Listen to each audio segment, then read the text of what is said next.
নমস্কাৰ সকলোকে আৰু এইকেইদিন বহুতেই গৰম দিছে গৰমৰ ফলত মানে বহুতৰ খামচি হৈছে সকলোৰে এইটো মানে ডাঙৰ সমস্যা আৰু ইয়াৰ পৰা পৰিত্ৰাণ পাবলৈ মই এটা হোম ৰেমেডি আনিছোঁ আপোনালোকৰ মাজলৈ আৰু ইয়াতে নিমপাত লাগিব আলু এটা বেচন আৰু নেমু টেঙা আৰু এইটো মানে নিমপাত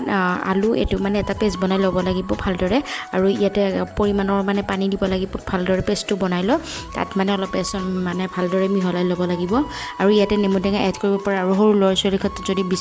লগাব বিচাৰিছে তেতিয়াহ'লে এইটো নালাগে নেমু টেঙা আৰু ডাঙৰৰ ক্ষেত্ৰত ল'ব পাৰিব আৰু ভালদৰে এইখিনি মিহলি কৰি লৈ হাতেৰে বৰ ধুনীয়াকৈ মিহলি কৰি ল'ব লাগিব তাৰপিছত আৰু আমি য'ত ঘামুচি ওলাইছে ত'ত মানে লগাই দিব লাগিব আৰু বহুতে মই ভাল পাইছোঁ কাৰণে আপোনালোকৰ লগত শ্বেয়াৰ কৰিব বিচাৰিছোঁ আৰু শ্বেয়াৰ কৰিলোঁ আৰু ইয়াতে মই অলপ নেমু টেঙা এড কৰি দিলোঁ আৰু মই হাততে হওক মুখতে হওক য'ত ওলাইছে তাত মানে আপোনালোকে লগাই দিব পাৰিব আৰু ভিডিঅ'টো চাই কেনে পালে কমেণ্ট কৰি জনাবচোন আৰু মই এইটো